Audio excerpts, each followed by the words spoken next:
Perkenalkan, nama saya Audi Febri Kitano dari kelas 12 SMK Suari Trans School.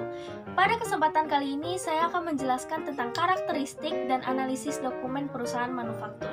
Pertama-tama, kita harus tahu dulu apa arti dari perusahaan manufaktur. Jadi, perusahaan manufaktur adalah sebuah badan usaha yang memiliki aktivitas utama, yaitu perusahaan transformasi bahan mentah pada bentuk yang mempunyai suatu nilai tambah melalui satu atau lebih operasi atau juga suatu proses perakitan sehingga memiliki nilai jual. Kemudian ada juga pengertian perusahaan manufaktur menurut seorang ahli yang bernama Heiser. Menurutnya, perusahaan manufaktur adalah sebuah perusahaan yang membuat sesuatu dengan tangan atau dengan mesin untuk dapat menghasilkan suatu barang, di mana menghasilkan suatu barang tentunya membutuhkan bahan baku lainnya. Kemudian persediaan dalam perusahaan manufaktur dibagi menjadi 3, yaitu persediaan bahan baku, persediaan barang dalam proses, dan juga persediaan barang jadi. Persediaan bahan baku adalah barang-barang yang berwujud bahan baku yang akan diproses menjadi barang jadi atau setengah jadi. Kemudian persediaan barang dalam proses adalah bahan yang telah diproses tetapi belum menjadi produk jadi. Kemudian persediaan barang jadi adalah barang yang siap untuk dijual atau dipasarkan. Lalu ada beberapa karakteristik perusahaan manufaktur. Yang pertama adalah proses pengolahan produk butuh waktu dan tenaga yang besar. Yang kedua adalah mesin berskala besar. Yang ketiga adalah biaya produksinya besar. Yang keempat adalah proses produksinya cukup kompleks. Yang terakhir adalah ada kegiatan pemasaran dan juga penjualan. Berikut adalah beberapa fungsi bisnis dalam perusahaan manufaktur. Yang pertama adalah fungsi produksi. Fungsi ini berhubungan dengan proses produksi bahan baku menjadi barang jadi. Yang kedua adalah fungsi pemasaran. Fungsi ini berhubungan dengan biaya promosi produk untuk mendapatkan keuntungan. Yang ketiga adalah fungsi administrasi dan umum. Fungsi ini berhubungan dengan penentuan kebijakan, pengarahan, pengawasan kegiatan produksi. Dan yang keempat adalah fungsi keuangan. Fungsi ini berhubungan dengan penyediaan dana yang diperlukan. Kemudian berdasarkan kegiatannya, akuntansi perusahaan manufaktur dibagi menjadi 2, yaitu akuntansi biaya dan juga akuntansi keuangan.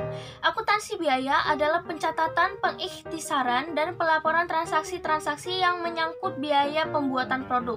Sedangkan akuntansi keuangan adalah pencatatan, pengikhtisaran, dan pelaporan transaksi-transaksi yang menyangkut perubahan aktiva, kewajiban, dan ekuitas perusahaan. Ini dia penggolongan biaya perusahaan manufaktur berdasarkan fungsi pokok perusahaan. Yang pertama adalah biaya produksi. Biaya produksi adalah biaya yang hubungannya dengan proses pengolahan bahan baku menjadi produk yang siap dijual. Contohnya adalah biaya bahan baku, biaya tenaga kerja langsung, dan juga biaya overhead pabrik. Kemudian adalah biaya tenaga kerja langsung. Biaya ini digunakan untuk tenaga kerja yang menangani proses produksi. Dan yang ketiga adalah biaya administrasi dan umum. Biaya ini berhubungan dengan pengaturan, pengawasan, dan tata usaha organisasi perusahaan. Selanjutnya adalah penggolongan biaya perusahaan manufaktur berdasarkan hubungannya dengan sesuatu yang dibiayai. Yang pertama adalah biaya produksi langsung. Biaya produksi langsung adalah biaya yang diperhitungkan sebagai harga pokok produk atau langsung dibebankan kepada produk. Contohnya adalah biaya bahan langsung dan juga biaya tenaga kerja langsung. Yang kedua adalah biaya produksi tidak langsung. Biaya produksi tidak langsung adalah biaya yang tidak bergantung pada ada atau tidak adanya suatu yang dibiayai. Contohnya adalah bahan penolong, tenaga kerja tidak langsung, dan juga biaya produksi tidak langsung lainnya. Selanjutnya adalah berdasarkan hubungannya dengan volume kegiatan.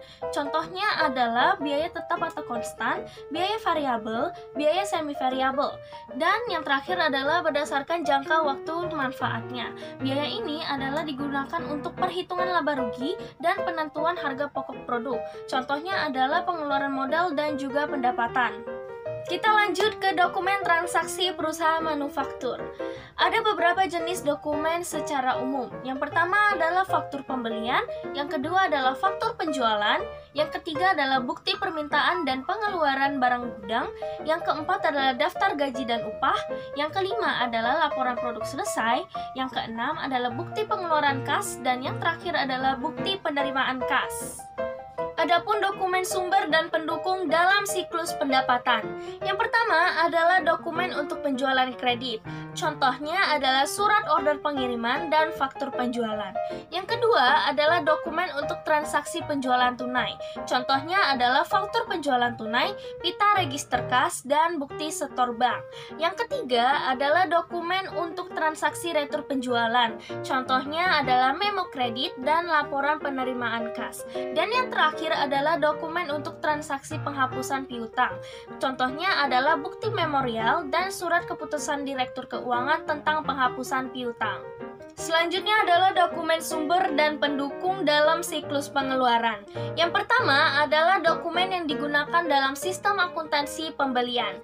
Contohnya adalah permintaan barang, penawaran barang, pemesanan barang, bukti penerimaan barang, dan faktur penjualan. Yang kedua adalah dokumen yang digunakan dalam sistem akuntansi pengeluaran kas. Contohnya adalah bukti kas keluar, cek, dan permintaan cek. Dan yang ketiga adalah dokumen yang digunakan dalam sistem penggajian dan pengupahan. Contohnya adalah dokumen pendukung perubahan gaji dan upah. Yang kedua adalah kartu jam hadir. Yang ketiga adalah kartu jam kerja. Yang keempat adalah daftar gaji dan daftar upah. Dan yang kelima adalah rekap gaji dan rekap upah. Selain itu, siklus pengeluaran memiliki beberapa fungsi, yaitu yang pertama, mengetahui kebutuhan akan barang tersebut. Yang kedua, menempatkan pesanan, menerima dan menyimpan barang. Yang ketiga, memastikan validitas kewajiban pembayaran. Yang keempat, menyiapkan pengeluaran kas. Yang kelima, mengelola utang usaha. Yang keenam, memposkan transaksi ke dalam buku besar umum. Yang ketujuh adalah menyiapkan laporan keuangan dan juga laporan manajemen. Sekarang kita lanjut ke kelengkapan pencatatan. Ada buku-buku dan kartu yang digunakan untuk pencatatan aktivitas produksi maupun non-produksi. Yang pertama adalah jurnal penjualan. Yang kedua adalah jurnal pembelian. Yang ketiga adalah buku besar. Yang keempat adalah jurnal pemakaian bahan baku dan bahan pembantu. Yang kelima adalah kartu hadir, kartu jam kerja, daftar gaji dan upah. Yang keenam adalah jurnal pengeluaran kas dan jurnal penerimaan kas. Yang terakhir adalah kartu persediaan, kartu utang, dan kartu piutang sebagai buku pembantu. Selanjutnya adalah akun-akun buku besar yang digunakan sebagai kelengkapan pencatatan. Yang pertama adalah akun persediaan bahan baku. Yang kedua adalah akun gaji dan upah. Yang ketiga adalah akun biaya overhead pabrik atau BOP.